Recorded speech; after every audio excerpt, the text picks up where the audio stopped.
ভুলেও আমার ফোন ধরবো না। সো এই ধরনের সেন্টেন্স গুলোকে আমরা ইংলিশে কিভাবে বলবো? আমরা কিন্তু এই জাতীয় অনেক সেন্টেন্স বাংলাতে ইউজ করি। যেমন ভুলেও ওকে কল করব না। আবার বলি যে যখন আমরা অনেক বেশি রেগে থাকি তখন আমরা কি বলি? ভুলেও আমার সাথে কথা বলবে না কিন্তু, তাই না? ভুলেও ভিডিওটা স্কিপ করা যাবে না কিন্তু। তো এই ধরনের সেন্টেন্স গুলো ইংলিশ আসলে কি হবে? ওয়েল, এই ধরনের সেন্টেন্স গুলো ইউজ করার জন্য আপনাকে ইউজ করতে হবে even by mistake. Even by mistake.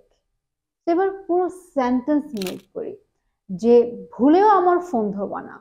তো তাহলে কি হবে? এটা কিন্তু অনেকেই বলে, তাই না? দেখা যায় যে আপনার পার্সোনাল ফোন আপনার ছোট ভাই বা বোন বা আদার্স কাজিনেরা অনেক সময় ধরে। তো সেক্ষেত্রে অনেক সময় আমরা এই ধরনের রিয়াক্ট করি যে ভুলেও আমার ফোন ধরবো না। তো ভুলেও আমার ফোন ধরবো না এটাকে আমরা বলবো যে don't use my mobile phone even by mistake. Don't use my mobile phone even by mistake. ভুলেও আমার মোবাইল ফোন ধরবো না। আর যখন আমরা রেগে বলি ভুলেও আমার সাথে কথা বলবো না, তাহলে এটা ইংলিশ কি হবে? Don't talk to me even by mistake. Don't talk to me even by mistake. আর কি বলি যে ওকে ভুলেও কল করবো না, তাহলে কি হবে?